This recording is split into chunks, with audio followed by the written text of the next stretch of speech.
ඕව විකාරබං මේ 21 වෙනි සියවසේ තාමත් ඔය මහසෝනා පස්සෙන් එනවා කියන කතාවලට රැවටෙන්න තරම් මම මෝඩෙක් නෙවෙයි. සමීර එහෙම කිව්වේ තමන්ගේ යාළුවෝ සෙට් එකත් එක්ක ටවුන් එකේදී වෙන් වෙද්දි. සමීර කියන්නේ කොළඹ රැකියාවක් කරන ටිකක් නූතන පන්නයට හිතන අවුරුදු 26ක විතර තරුණයෙක්. නිවාඩුවකට ගමට ආපු සමීර එදා රෑ යාළුවොත් එක්ක ටිකක් රක්වත්ත පැත්තේ ඇවිදින්න ගිහින් ගමට එන්න පිටත් වෙද්දි රෑ 10ත් පහු වෙලා. කළුගල කියන්නේ නමට වගේම කළුගල් පර්වතවලින් වටවුණු හරිම හුදකලා ගමක්. ගමට යන්න තියෙන්නේ පටු වංගු සහිත කැලෑ පාරක්. වාහනයක් යන්න පුරුවන් මට්ටමක පාර තිබුණත් මේ මහරෑ කිසිම වාහනයක් ඒ පැත්තට යන්නේ නැහැ. මොකද ගමේ මිනිස්සුන්ගේ විශ්වාසයක් තියෙනවා රෑ 10න් පස්සේ ඒ පාර එයාට අයිති එකක් කියලා. සමීර මං කියන දේ අහපන්. කළුපෝයේ ළඟයි. උඹාර සොහොන ගාවින් එද්දි පරිස්සමෙන්. අම්මා පල්ල මං කියන්නේ. අද රෑ 12ට කලින් ගෙදරට ඵලයන්. සමීරගේ හොඳම යාළුවා සුනිමල් අවසන් වරටත් අනතුරු ඇඟෙව්වා. සමීර hina වෙලා තමන්ගේ පරණ පල්ස බයික් එක ස්ටාර්ට් කරගත්තා. බය නැතුව ඉන්නපන් බං. ඔය මහසෝනා ඉන්නේ ඔයාලගේ ඔළුවල විතරයි කියලා ඔහු වේගයෙන් ඉදිරියට ඇදුනා. පාර දෙපෙට්ටේ තියෙන්නේ මහා විශාල රබර් වතු සහ ඊට පස්සේ පටන් ගන්න ඝන කැලෑව. පාරේ තැනින් තැන මීදුම පිරීලා. බයික් එකේ හෙඩ්ලයිට් එළිය විතරයි ඒ අඳුර කපන්න තිබුණේ. විනාඩි 20ක් විතර යද්දී හීතල දරා ගන්න බැරි තරමට වැඩි වුණා. හුළඟේ ශබ්දය වෙනදා වගේ නෙවෙයි. හරියට කවුරු හරි කෙනෙක් කන ගාවට ඇවිත් කෙඳිරි ගානවා වගේ අමුතු හඬක් ඒටි තිබුණා. රෑ 12ට විනාඩි 10ක් විතර තියෙද්දි සමීර ආවේ ගමේ තියෙන පරණම සොහොන් පිටිය ගාවට. ඒක හරිම පාළු තැනක්. ලොකු නුග ගහක් සොහොන මැද තියෙනවා. සමීරට එකපාරටම දැනුණා බයික් එකේ බර වෙනස් වුණා වගේ. හරියට පිටිපස්සේ කවුරු හරි වාඩි වුණා වගේ හැඟීමක්. ඔහු කණ්ණාඩියෙන් බැලුවත් පෙනුනේ මීදුම විතරයි. හදිසියෙම බයික් එක මිස් කරන්න පටන් ගත්තා. ෂිට් මේ වෙලාවට මුණානේ. ඔහු මැසිවිලි නැගුවා. තත්පර කිහිපයකින් බයික් එක මුළුමනින්ම නතර වුණා. වටපිටාව මලානික නිහඬතාවයකින් වෙලිලා. ඒ නිහඬතාවය බිඳගෙන ඇහුනේ ඈතින් බල්ලෙක් බය වෙලා වගේ උඩුබුරන හඬ විතරයි. සමීර බයික් එකෙන් බැහැලා වටපිට බැලුවා. පාරේ ඉස්සරහින් අඳුරු සෙවණෙල්ලක් වගේ රූපයක් පෙනුණා. ඒක මිනිස් රූපයක් වගේ වුණත් ඒකේ උස සාමාන්‍ය මිනිහෙක්ට වඩා වැඩි. ඒ රූපය සෙලවෙන්නේ නැතුව සමීර දිහා බලාගෙන ඉන්නවා වගේ ඔහුට දැනුණා. කවුද එතන? සමීර බය වුණත් හයියෙන් ඇහුවා. පිළිතුරක් නැහැ. ඒ වෙනුලට හුළංගේ හඬ තවත් රළු වුණා. ගස්වල අතු එකිනෙක හැපෙන සද්දය හරියට ඇටකටු බිඳෙන සද්දයක් වගේ ඇහෙන්න ගත්තා. සමීර තමන්ගේ ෆෝන් එකේ ටෝර්ච් එක දාලා ඒ රූපය දෙසට එල්ල කළා. ඒත් පුදුමේ කියන්නේ එළිය වෙදුණු සැනින් ඒ රූපය අතුරුදහන් වුණා. එතුකටම සමීරගේ බෙල්ල පිටිපස්සට උණුසුම් හුස්මක් වැටුණා. සමීර දෙසිලා හපුස් මැරුණා. කවුරුත් නැහැ. හැබැයි සොහොන ඇතුලේ තියෙන නුග ගහේ අතු අතරින් යම්කිසි විශාල දෙයක් බිමට පනින සද්දයක් ඇහුණා. බිම පතිත වුණු ඒ දෙයින් නැටිවුණු කම්පනය සමීරගේ කකුල් වලට පවා දැනුණා. සමීර බයික් එක දාලා පයින්ම දුවන්න පටන් ගත්තා. දුවන අතරතුර ඔහුට ඇහුණා තමන්ගේ පස්සෙන් කවුරු හරි හරිම බර අඩි තියමින් එනවා. ඒ අඩි ශබ්දය සාමාන්‍ය මිනිහෙකුගේ නෙවෙයි. එක අඩියක් තිබ්බම පොළව හෙල්ලෙනවා වගේ.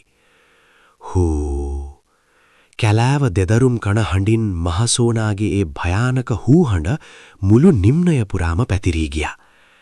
ඒ හඬ ඇහෙද්දී සමීරගේ ලේ වතුර වුණා වගේ දැනුණා. ඔහු දුවලා විනාඩි 10ක් විතර ගියාට පස්සේ නැවතිලා වටපිට බැලුවා. ඔහු හිටියේ ආයෙත් අර සොහොන ගාවමයි. එකම තැන වටේ කැරකෙනවා වගේ දැනෙද්දී සමීරට තේරුණා මේ වෙන්නේ සාමාන්‍ය දෙයක් නෙවෙයි කියලා.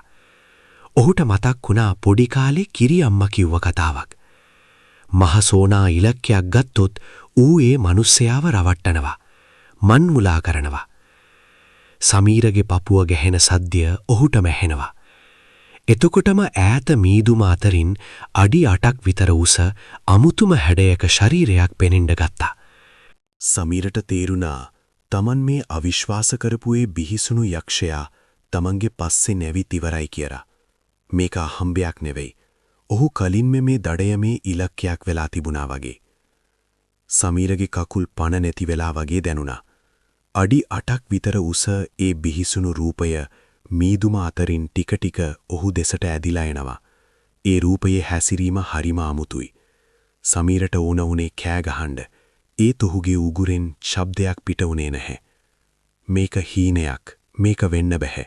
සමීර Tamanටම මුමුණ ගත්තා. ඔහු ආයෙමත් හැරිලා දුවන්න පටන් ගත්තේ පාර දිගේ නෙවෙයි, කැලෑව ඇතුළට. පාර දිගේ දිව්වොත් අර අద్භූත බලවේගය Tamanව එකම තැන රවුම් ගස්සවන බව ඔහුට වැටහුණා. කටු අතුවලට සමීරගේ අත් කෑරුණා, කමිසය ඉරුණා. ඒත් ඔහු නැවතුනේ නැහැ. පස්සෙන් එන බර අඩි ශබ්දය දැන් නතර වෙලා. හැබැයි ඒ විනුවට මුළු කැලෑවම එකපාරටම හෙල්ලෙන්න ගත්තා. සමීර පුතේ. කැලෑව ඇතුලින් ඇහුණු ඒ හඬින් සමීර එකපාරටම නතර වුණා. ඒ ඔහුගේ මියගිය කිරියම්මාගේ හඬ. ඒ හඬ ආවේ දකුණු පැත්තේ තියෙන පඳුරු අස්සෙන්. කිරියම්මා සමීරටත් නොදැනීම කියුණා. ඒත් එක්කම ඌට තේරුණා ඒක උගුලක් බව. මහසෝනා කියන්නේ මිනිසුන්ව රවට්ටන්න දක්ෂයෙක් කියලා ගමේ පැරැන්නෝ කියනවා. කිරියම්මම ඇරුණේ මීට අවුරුදු 5කට කලින්. ඔහු හිත හයිය කරගෙන ඉස්සරහටම දිව්වා. ඔහු දුවලා අවසානයේ නතර වුණේ ගමේ තියෙන කළු වැව අයිනේ. වැව වටේටම මීදුම. වැව්දිය සංසුන්ම තිබුණත් ඒකින් මතුවුණේ හරිම අමුතු අඳුරු පෙනුමක්. වැව අයිනේ තියෙන තොටුපළ ගාව කවුරු හරි ඉන්නවා සමීර දැක්කා. ඒ ගමේ ඉන්න පුංචි මහත්තයා වගේ. පුංචි මහත්තයෝ උදව් කරන්න. සමීර හතිලමින් එතනට දිව්වා. වැව දෙසට පිටුපාගෙන හිටපු ඒ රූපය සෙමෙන් අසාමාන්‍ය ලෙස උස යන්න පටන් ගත්තා. සමීර ආයෙත් හැරිලා කැලෑව ඇතුළට දිව්වා.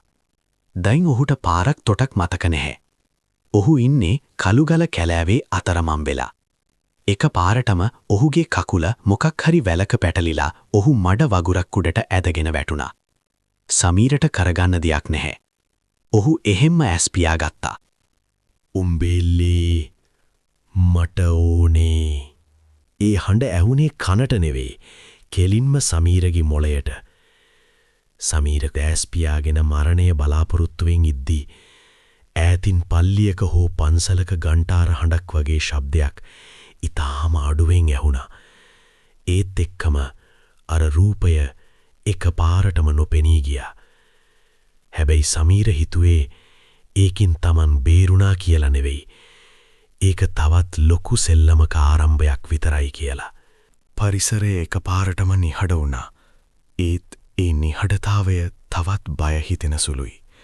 සමීර නැගිටලා වටපිට බලද්දී ඔහු දැක්කේ Taman වැටි ඉන්නේ සොහුන් පිටියේ තිබුණු පරණම සොහුන් ගැබක් උඩ කියලා.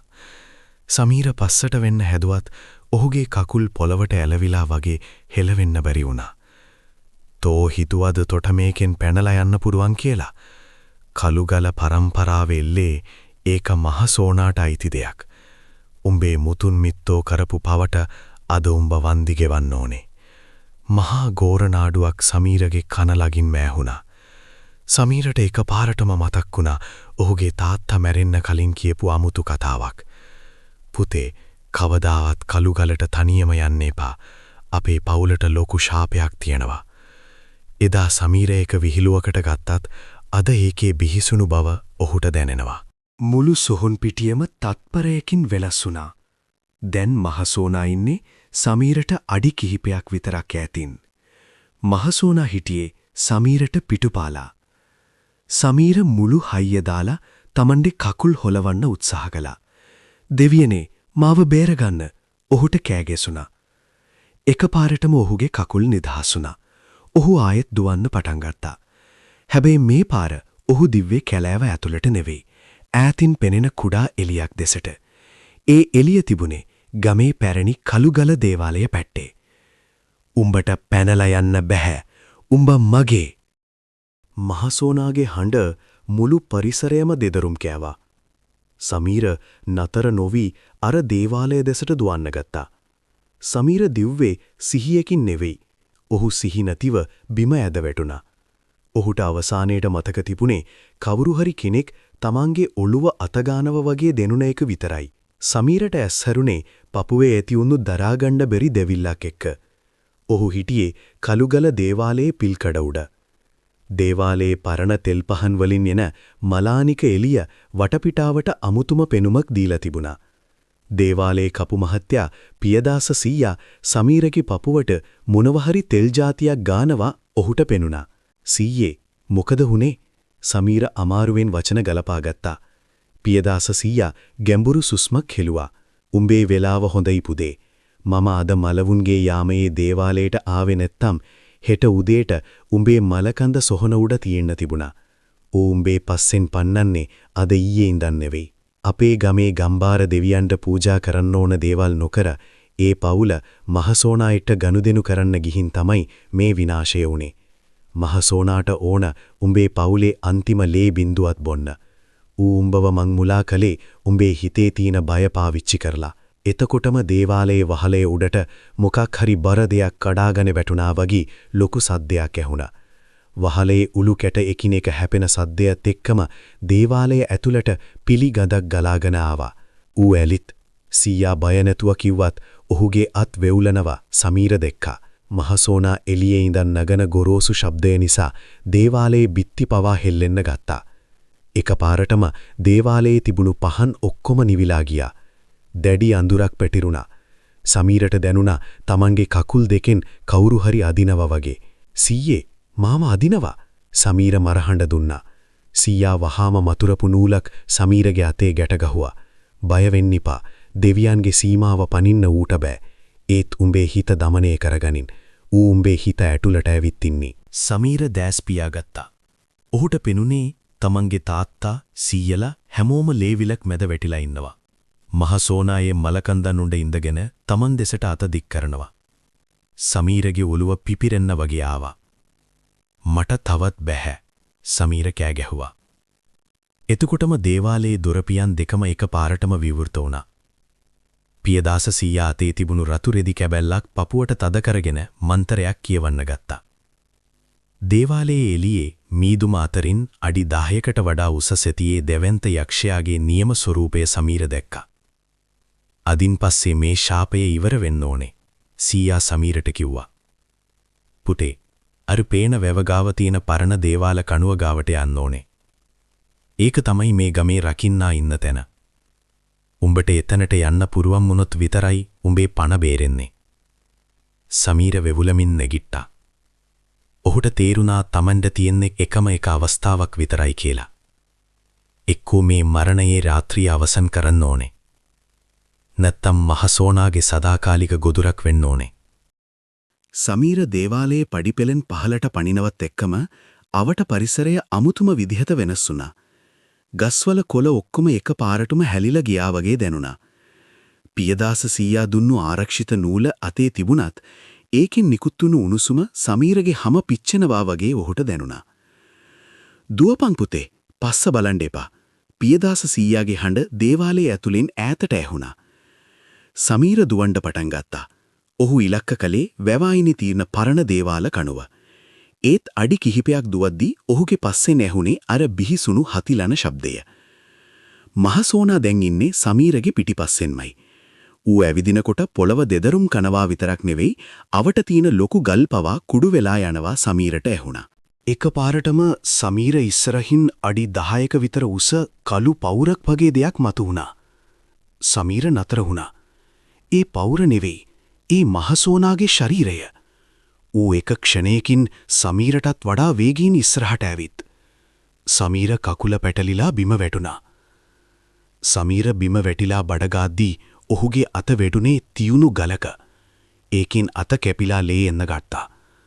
ඒ ලේ සුවඳ දැනුණු ගමන් මහසෝනාගේ වියරුව තවත් වැඩි වුණා. ඌ අමුතුම විදිහේ හඬක් නගමින් සමීර දෙසට පැනලා ආවා. ඒත් එක්කම සමීරගේ ඇඟ ඇතුලෙන් අමුතුම ජවයක් මතු වුණා. ඔහුට මතක් වුණා පියදාස සීයා කියපු දේ. උඹේ හිත দমনය කරගනින්.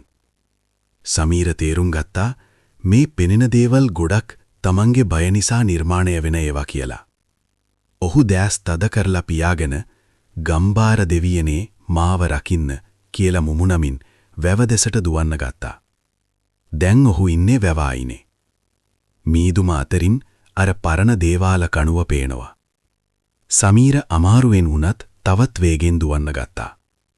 ඔහු අමාරුවෙන් දේවාල කණුව අල්ලගත්තා. ඔහුට දැනුණා තමන්ගේ ඇඟේ තිබුණු අර බර ගතිය, සීතල ගතිය ටික ටික නැති වෙලා යනවා. හැබැයි මහසෝනා සම්පූර්ණයෙන්ම පරාජය වුණේ නැහැ. සමීර සිහිය නැතිව වැව අයිනේ වැටුණා. සමීරට සිහිය එද්දී හොඳටම එළිය වැටිලා. කුරුල්ලන්ගේ සද්දය ඇහෙද්දී ඔහුට දැනුනේ Taman ලොකු හීනයකින් ඇහැරුණා වගේ හැඟීමක්. ඔහු වැටි සිටියේ වැව අයිනේ තිබුණු දේවාල කණුව පාමුල. ඔහුගේ ඇගේ හැම තැනම තුවාල. පුතේ, උඹ හොඳින් නේද? පියදාස සීයා සහ ගමේ මිනිස්සු කිහිප දෙනෙක් කලබලයෙන් එතනට දුවගෙන ආවා. සමීරව වත්තම් කරලා නැගිට්ටවද්දී ඔහුගේ කකුල් වෙවුලනවා. සීයේ, මම බේරුණා නේද? ඒ යක්ෂයා ඌ ගියා නේද? සමීර බයෙන් ඇහුවා. පියදාස සීයා වැව දෙස බලා ගැඹුරු හුස්මක් ගත්තා. ගම්බාර දෙවියන්ගේ පිහිටෙන් උඹේ පන බේරුණා. හැබැයි පුතේ, මහසෝනා කියන්නේ මරන්න පුළුවන් දෙයක් නෙවෙයි. ඌ මේ කළුගල කැලෑවේම කොටසක්. උඹේ පවුලේ ශාපය తాවකාලිකව යටපත් වුණා විතරයි. එදා හවසම සමීර ගමින් පිට වෙන්න තීරණය කළා. ඔහුට තවත් එක තත්පරයක්වත් ඒ ගමේ ඉන්න බැරි තරමට බයක් දැනුණා. තමන්ගේ බයික් එක තිබුණු තැනට යද්දී ඒක පාර අයිනේ ඒ විදිහටම තිබුණා. කොළඹට ආවට පස්සේ සමීරගේ ජීවිතේ සාමාන්‍ය අතට හැරුණා. ඔහුට දැන් අර පරණ අద్භූත සිදුවීම් අමතක වෙන්න පටන් අරන්. ඒත් එක දෙයක් විතරක් වෙනස් වුණා.